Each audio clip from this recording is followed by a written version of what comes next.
for the citizens to own a government facility. But that's why you don't have to put it on the government budget. So when other countries are saying, hey, how come y'all building weapons supposed to be disarmament? We're like, we ain't building weapons. Ain't nothing on our budget. Right. Watch where your taxpayers' money's going. Watch what your city hall is up to. Watch what your council people are up to. Because they're spending our money to make more weapons, which is making terrorists. Because if a terrorist is sitting out there going, we're supposed to be getting rid of weapons, but they're making weapons, I might want to go attack them and stop them from building more weapons to attack me first. Isn't that our policy? Is it deterrent? That's probably what terrorists are thinking too. Think about it. So who would they get in touch with in order to try to change some of these things? Oh, we get in touch with James Stover right here for Peace Work. You can get in touch with and for position, social responsibility. Anybody you see out here, you can talk to them and they'll point you in the direction to somebody. Okay, well, what if they wanted to go deeper and take it to the law themselves? If they wanted to take it to Congress, if they wanted to take it to the city, who would they contact? Just go online, Who represents them? Well, you have to contact your people from Missouri. Which you would be Reverend Emmanuel Cleaver. Yeah, right. Who is an ex-Honeywell employee. Yeah, who ain't said nothing about what's going on out there. He knows what's going on out there, so you go figure that one out. Because we do have workers who are sick, who are dying and have died, but are being denied benefits because they quote unquote work in a non-nuclear facility. You know what this reminds me of? What does this remind you of? We went to court today. They kept putting it off and putting it off and putting it off and putting it off. That's what they do to their sick employees. They say, hey, you're sick because you've been out here working with this stuff. What we're going to do, you can't hardly breathe. He's sick, about to die. We're going to do a biopsy on you.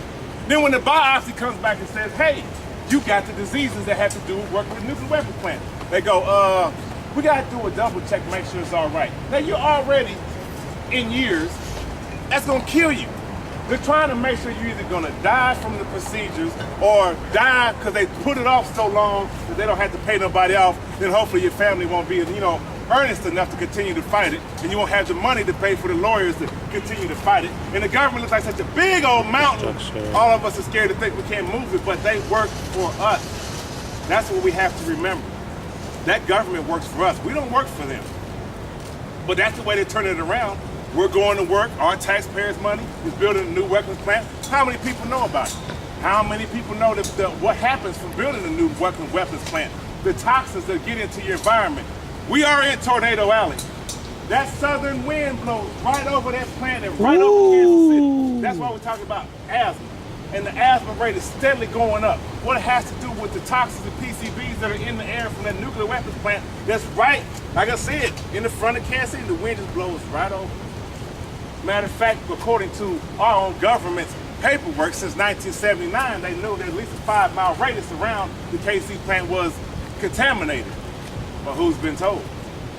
If you're living in an area and you have a disease, here's the problem with that too. Because most of the chemicals they work out with are under national security, your doctor doesn't know what they are.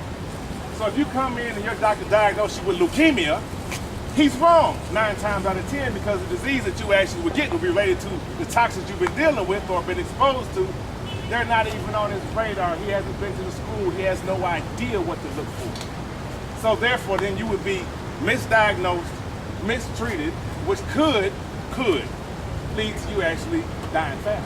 Because they don't really know what the problem truly is.